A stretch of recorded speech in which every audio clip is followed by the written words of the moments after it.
이후에도 요한계시록의 그 개요로서 요한계시록을 어떤 문학 양식으로 볼 것인가, 세 가지의 독특한 문학 양식을 동시에 갖고 있다. 그래서 서신서이면서 또한 예언서이고 또 묵시서의 형식을 갖고 있다. 이렇게 지난번에 말씀을 나눴습니다. 근데 오늘은 요한계시록을 그러니까 교회 역사가 흘러가면서 요한계시록을 해석하는 이제 여러 가지 관점들이 있어 왔거든요. 근데 뭐 오늘은 이제 네 가지만 보겠지만 이 네 가지 관점 더 여러 가지 관점들이 있어 왔습니다. 그러나 이제 여러 가지 관점들 중에서 가장 대표적인 관점인 이 네 가지 관점을 우리가 오늘은 살펴보려고 합니다. 그래서 성경을 어떤 관점을 가지고 보냐에 따라서 그 해석하는 내용이 달라지기 때문에, 그래서 가장 대표적인 네 가지의 관점을 우리가 살펴볼 텐데요. 그 네 가지는 각각의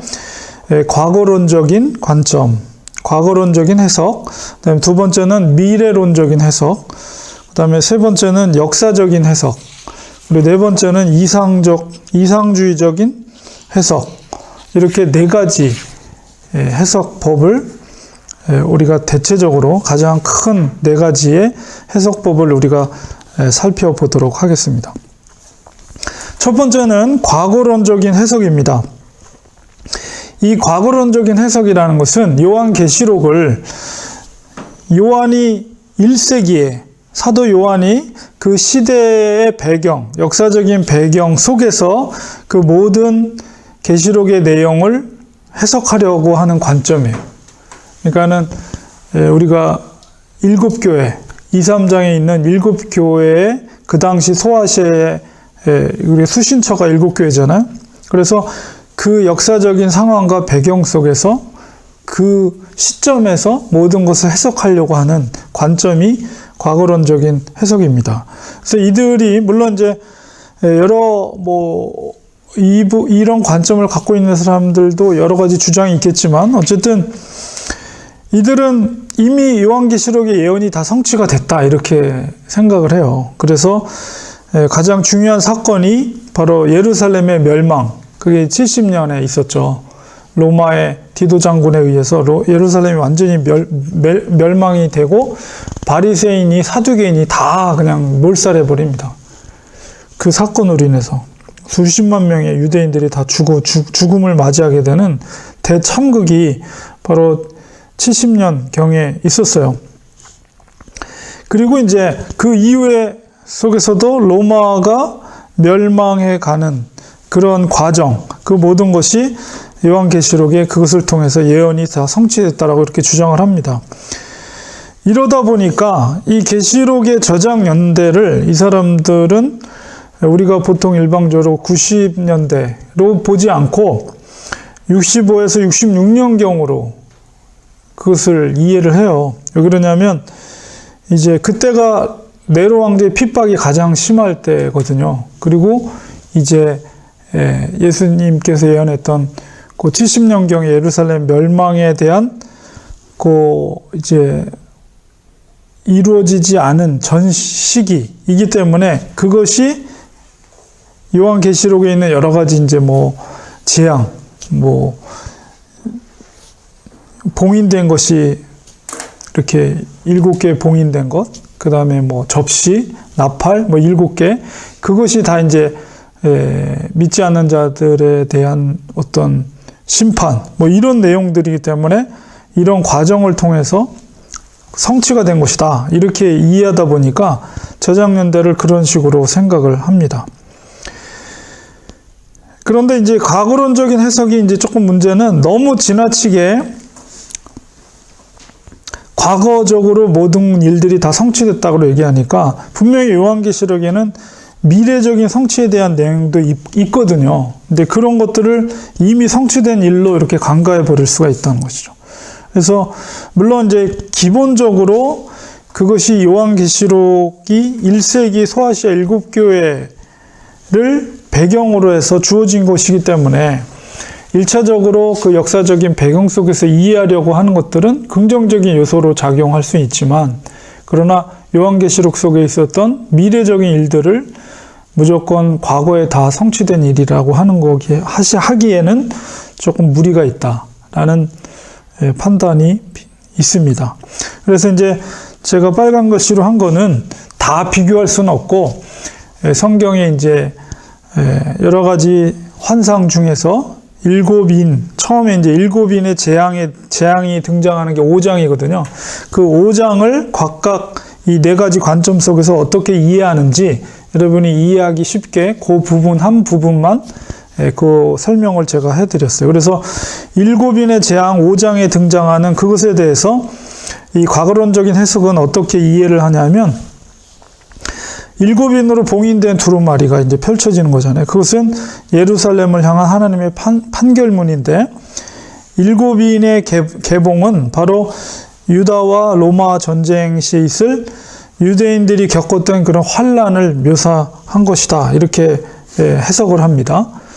그리고 그 당시에 14만 4천 명, 그 한 지파에 12,000명으로 해가지고 14만 4천 명으로 상징되는 유다 그리스도인들이 요단강 동편의 펠라로 도망갔는데, 이제 그것이 구원받은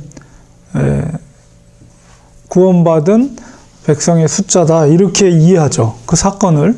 그리고 또한 이제 말이 흰 말, 붉은 말, 검은 말, 정황색 말, 이렇게 4말을 타고 나타나는 사람이 그려지고 있는데, 이것은 유대의 반란을 잠재우려고 하는 이스라엘을 침입한 로마의 군대를 상징한다, 이렇게 해석을 합니다.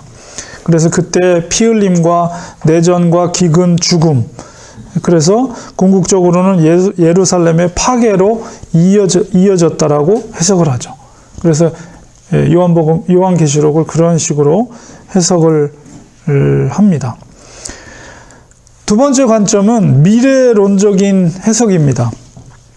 미래론적인 해석이라는 것은 이제 주님의 재림과 관련해서 계시록을 미래적으로 해석하는 관점이에요. 요한계시록이 1세기에 그 소아시아에 있던 7교회를 향해 쓴 편지지만, 요한의 말대로 성취되지 않은 미래에 되어질 내용도 분명히 포함되어 있거든요. 그래서 이런 관점으로 이제 그 모든 환상이라든가 그런 것들을 이제 미래적으로 이해를 하려고 그래요. 근데 이제 이런 관점의 약간의 문제점은 뭐냐면, 그 과거에 그 1세기의 사람들, 그 어떤 역사적인 배경이라든가 이런 것들은 다 그냥 무시해버리고, 완전히 미래되어지는 모든 일들, 특별히 20세기 상황, 오늘날의 20세기 상황을 억지로 뭔가 그 환상 속에 끼워 맞추려고 하는 경향이 좀 있다는 것이에요. 그래서 이제 구체적으로 그 7인의 재앙 5장에 있는 그 본문을 미래론적으로는 해석을 할 때 어떻게 보냐면, 두루마리와 그것의 개봉, 봉인된 것이 개봉되는 것은 교회의 휴거, 그 다음에 대환란의 시작을 뜻한다. 거기 막 여러 가지 막 환상들이 표현되어 있잖아요. 근데 굉장히 무시무시한 그런 분위기죠. 읽어보면. 그런 거는 교회의 휴거와 그 다음에 대환란이 시작하는 장면을 묘사한 것이다, 이렇게 해석을 합니다. 그래서 이제 특별히 이 관점을 세대주의자들이 이제 이 입장을 취하게 되는데요.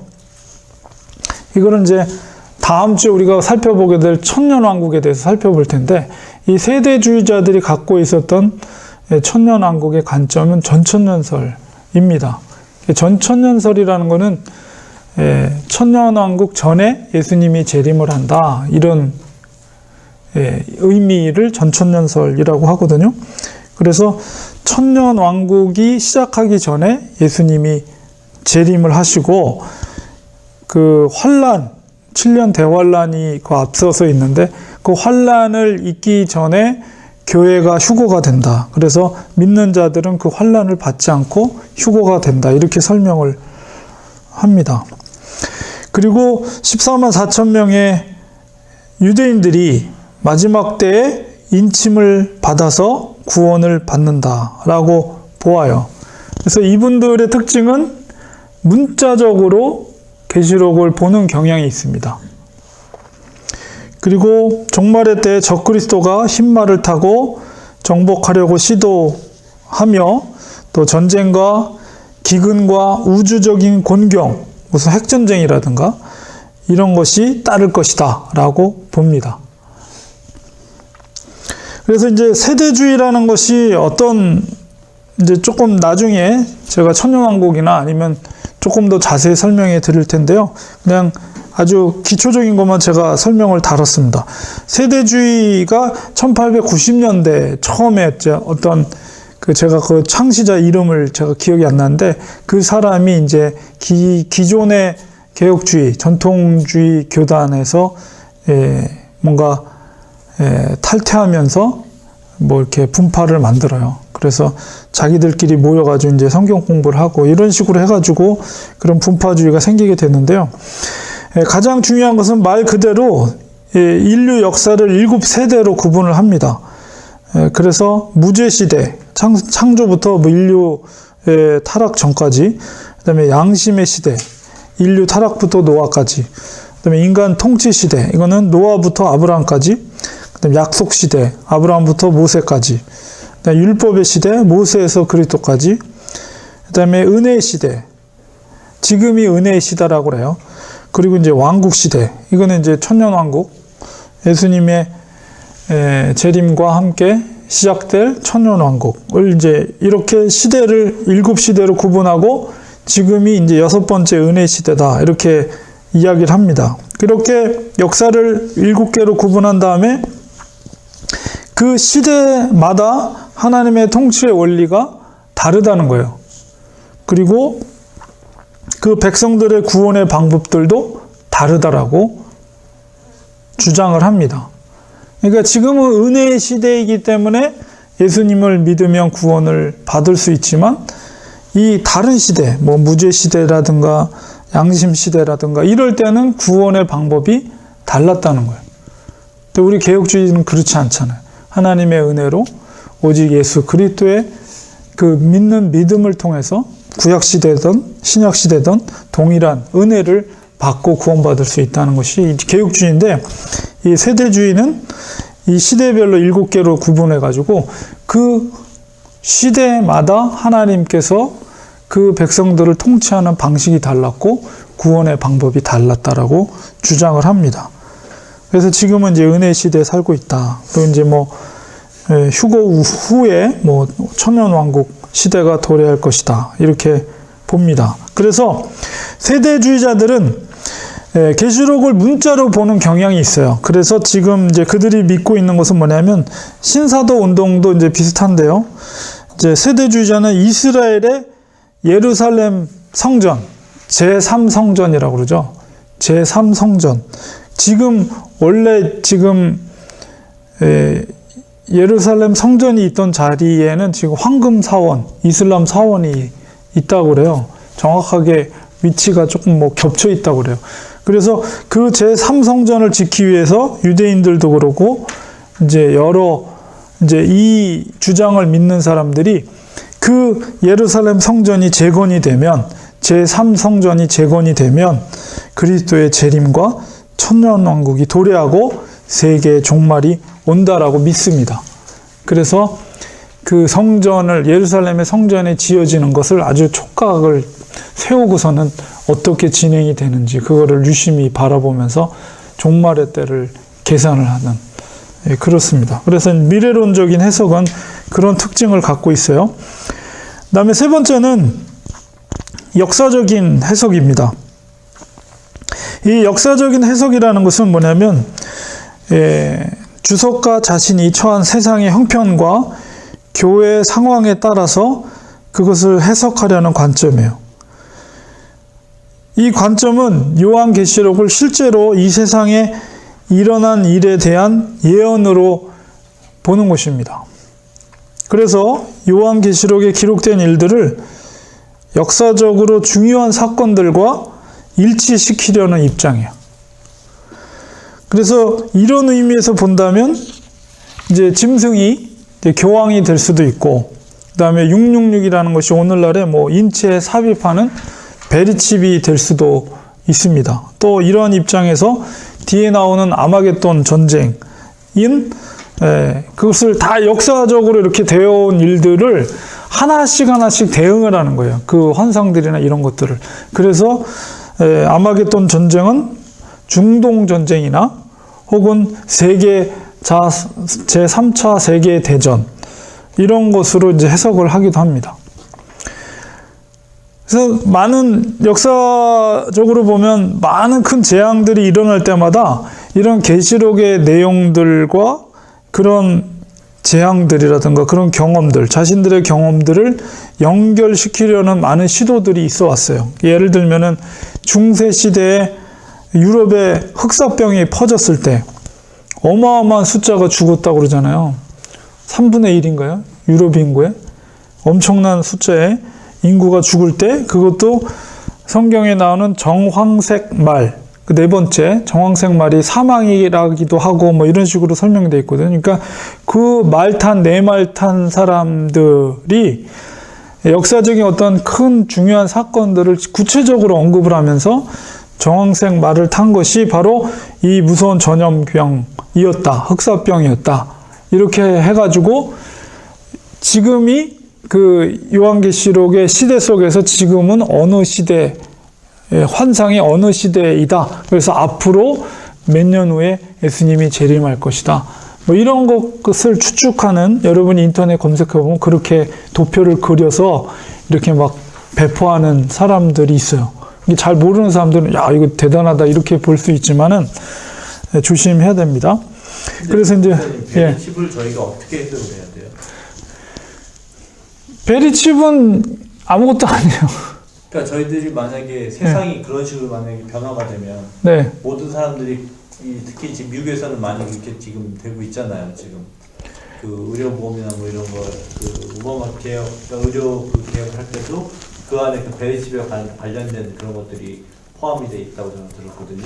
근데 그 회사가 지금 거의 망해가고 있다고 그래요. 그래서 뭐 말은 그렇게 나왔지만은 사실은 지금은 거의 별로 맨 처음에 나왔을 때는 굉장히 뭐 이게 정말 뭐 전 미국적으로 다 시행될 것처럼 얘기했지만은 그 베리칩을 만든 회사가 지금 거의 다 문 닫을 정도의 상황으로 안 좋다고 그래요. 왜냐하면 그거를 뭐 시행한다고 해도 뭐 제대로 원하는 기업이나 뭐 이런 판로가 없으니까 만들어 놓고도 뭐 편리하긴 해도 원하는 사람도 없고 또 개인적인 프라이버시 문제도 있고 그렇기 때문에 뭐 이게 처음에 나왔을 땐 굉장히 심각하고 성경에 나온 이 666이 베리칩이다. 뭐 바코드 나올 때 안 그랬나요? 신용카드 나올 때 안 그랬나요? 컴퓨터 나올 때 안 그랬나요? 이 컴퓨터, 이게 신용카드가 이게 세계 하나로 만들어서 세계 어떤 적그리스도가 인간을 지배하기 위한 어떤 장치다. 뭐 맨 처음에 다 그런 식으로 얘기했죠. 그래서 베리칩도 이제 다 들어갔어요. 이제 들어가고 있는 상황이에요. 그래서 너무 그런 것들을 구체적인, 물론 이게 무엇이라고 우리는 알 수 없는 거죠. 근데 그거를 단정져서 666은 베리칩이다 이렇게 싹 못 박아가지고 사람들한테 굉장히 묵시론적인 분위기를 조성하면서 너네들 절대 받으면 안 된다. 그것이 뭐 짐승의 표다. 이런 식으로 하는 거는 바람직한 태도는 아니라고 봅니다. 그래서 이제 물론 이제 본문으로 들어가서 우리가 그런 문제들이 나왔을 때 저도 다양한 자료들을 한번 찾아볼 텐데요.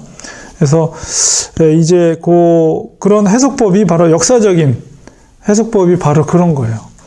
그래서 현재 일어나는 환경 오염이라든가 자연 파괴 이런 것들이 계시록의 어떤 그런 내용들과 일치한다라고 이렇게 보는데 어느 정도 맞는 것도 있지만 그러나 또 잘 맞지 않는 부분도 많이 있거든요. 그러니까 이런 것들을 너무 일치시켜서 매치를 시켜가지고 그것이 마치 성경의 진리인 것처럼 우리가 너무 위기의식을 가지면서 그럴 필요는 없다는 생각을 저는 갖습니다. 그래서 일곱인의 재앙 5장에 대한 본문의 해석을 역사적인 해석법으로는 그 두루마기의 임봉이 바로 로마 제국의 멸망의 시작을 나타낸다라고 이렇게 해석을 하고요. 그리고 일곱인의 개봉이 시작되는 것이 도미티안의 통치로부터 그것이 인이 하나씩 이제 개봉이 되면서 이제 시작이 되고 이제 차차차 역사적으로 진행이 되면서 고토족, 반달족의 침입 이후로 로마 제국이 이제 무너지기 시작하잖아요. 그런 것들이 모든 과정들이 그런 식으로 역사적으로 이렇게 진행이 된 것이다. 이렇게 해석을 합니다.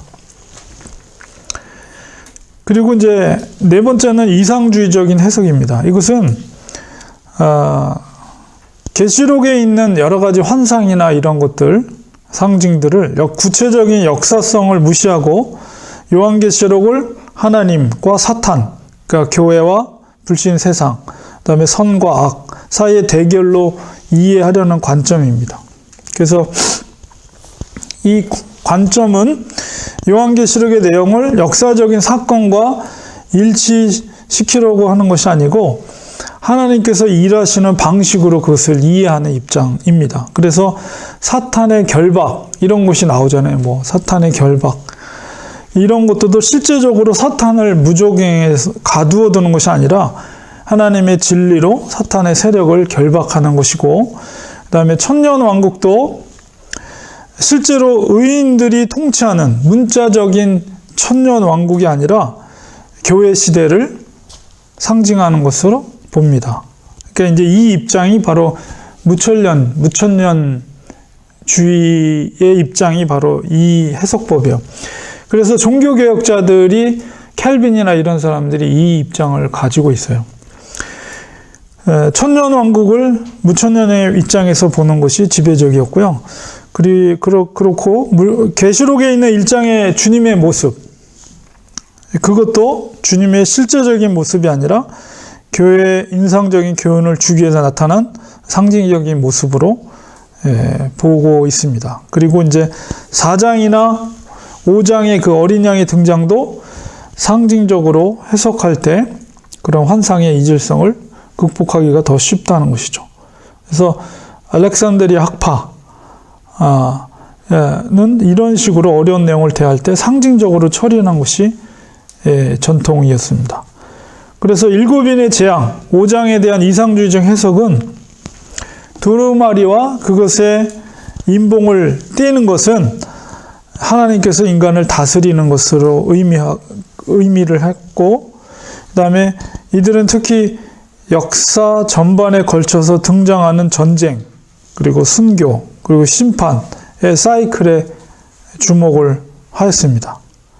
그리고 이상주의자들은 특정한 역사적 사건과 연결시키지 않고 그 일곱인의 환상을 역사 속에서 인간의 왕국은 흥망성쇠를 거듭하지만 하나님이 주권적으로 통치하시며 자신의 백성을 보호하시는 것으로 이렇게 이해를 했습니다. 그러니까 그런 환상들을 이제 상징적으로 해석을 한 거죠.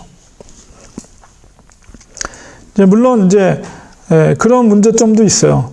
근데 분명히 요한계시록 모두를 상징적으로 해석할 수는 없어요. 왜냐하면 분명히 문자적으로 성취되는 것들이 있거든요. 예를 들면 새하늘과 새 땅이라든가 마지막 최종적인 신천지, 새 예루살렘 이런 것들은 우리가 문자적으로 또 받아야지 그걸 상징적으로 해석할 수는 없잖아요. 분명히 도래할 하나님의 나라인데, 그렇기 때문에 여기에서도 이제 완전히 이 관점으로만 무조건 해석할 수 있는 부분은 아니다라는 것을 우리가 알게 됩니다. 이렇게 네 가지 우리가 관점을 보았는데요. 그렇다면 어떻게 요한계시록을 해석하는 것이 바람직한 것인가? 이런 것을 볼 때 이제 여기 기록되어 있는 것이 이제 저의 관점이기도 하고, 건강한 개혁주의의 관점이기도 합니다. 그래서 물론 제가 객관적으로 다음 주에 천연왕국에 대해서 설명을 드리겠지만 어떤 입장을 취하더라도 뭐 이단은 아니에요.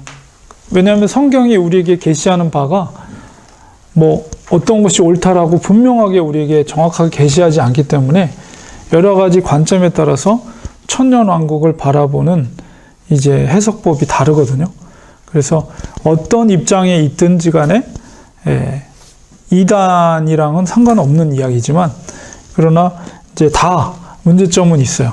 그리고 또 긍정적인 부분들도 있고 그래서 그거는 다음 주에 우리가 천년왕국에 대해 살펴보겠지만 그렇다면 건강한 해석법은 무엇인가 라고 했을 때 일단은 우리가 미래적인 해석, 역사주의적인 해석 그리고 이상주의적인 해석 이것은 석의 그러니까 주석이 아니라 적용이라는 것은 우리가 인정해야 됩니다. 그 석이라는 것이 뭐냐면은 what it meant. 그러니까 그것이 의미했던 바가 무엇인가 그것을 찾는 것. 그것이 뭐 과거주의적인 해석이 바로 그렇게 하는 거죠. 근데 여기서 미래적 해석, 역사주의적 해석, 이상주의적 해석은 application, 일종의 적용이라고 볼 수 있다. 그것은 what it means. 그것이 의미하는 바가 무엇이냐. 이런 의미이기 때문에 그래서 미래적, 역사주의적, 이상적 해석은 모두 요한 당시로부터 미래에 발생할 일에 초점을 모으고 있기 때문에 그것이 의미가 무엇이냐? 적용에 대한 의미, 해석일 수밖에 없어요. 그러나 1차적으로 계시록은 제가 말씀드린 것처럼 예언적인 서신이다 라는 것을 우리가 기억할 때 일단 편지는 서신이라는 것을 편지는 그 내용이 1차 수신자 당대의 적합성을 가져야 한다는 것을 우리는 요한계시록을 읽을 때 꼭 명심을 해야 됩니다. 그래서 사도 요한 당시 관점에서 반드시 속히 될 일, 그 당시 관점에서 속히 될 일을 잘 살피는 과거적 해석의 그 석이 그 의미했던 바가 뭐냐라는 것을 1차적으로 우리가 접근하는 것이 필요하고요. 그 다음에 천년왕국, 그 다음에 새하늘과 새 땅, 그리고 새 예루살렘에 있어서 이 전통적인 내 관점에 따라서 구분되기보다는 그것을 이해할 때는, 그 부분을 이해할 때는 그것을 문자적으로 봐야 될 것인가 아니면 비문자적이라는 것은 이제 상징적으로 해석해야 될 것인가 이런 것을 구분할 필요가 있어요. 그리고 이제 그거는 천년 왕국과 관련돼서 우리가 살펴봐야 될 문제인데 그리고 소아시아 7교회 박해자를 향한 하나님의 심판을 다루는 이제 7인과 7나팔과 7대접 재앙의 반복적인 메시지를 계시록의 주제인 요한계시록 11장 15절 요한계시록 11장 15절 한번 볼까요? 계시록의 주제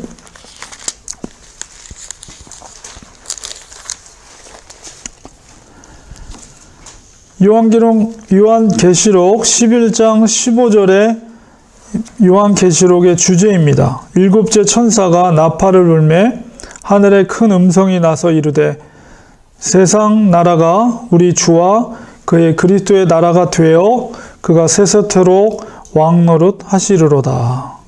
이게 계시록의 핵심적인 주제입니다. 그리고 12장 10절에서 12절 내가 또 들으니 하늘에 큰 음성이 있어 이르되 이제 우리 하나님의 구원과 능력과 나라와 또 그의 그리스도의 권세가 나타났으니 우리 형제들을 참소하던 자 곧 우리 하나님 앞에서 밤낮 참소하던 자가 쫓겨났고 또 우리 형제들이 어린 양의 피와 자기들이 증언하는 말씀으로써 그를 이겼으니 그들은 죽기까지 자기들의 생명을 아끼지 아니하였도다. 그러므로 하늘과 그 가운데 거하는 자들은 즐거워하라.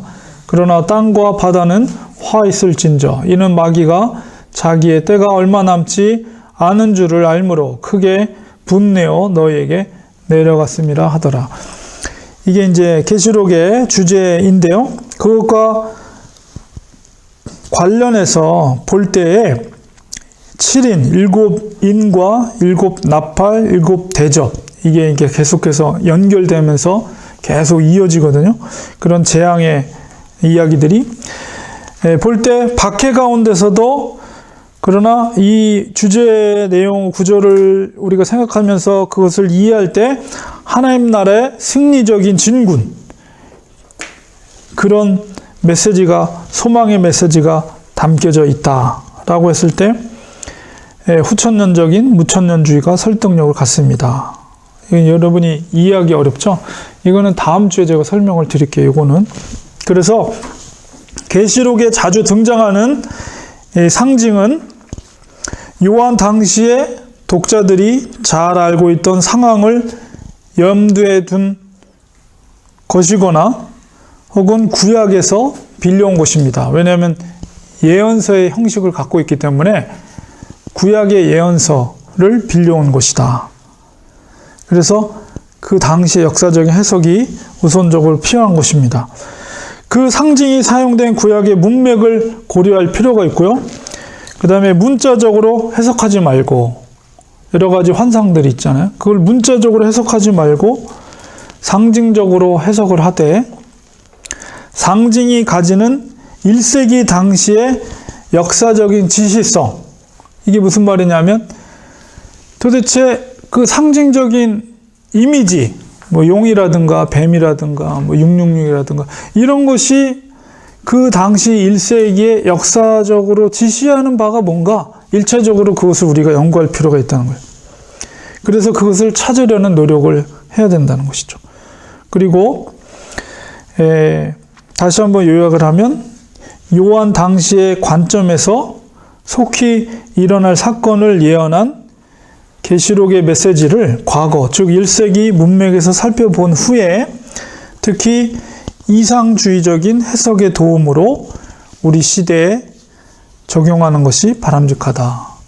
이렇게 표현할 수밖에 없는 것 같아요. 그러니까 쉽지만은 않죠. 쉽지만은 않은데 워낙 그 상징적인 것들이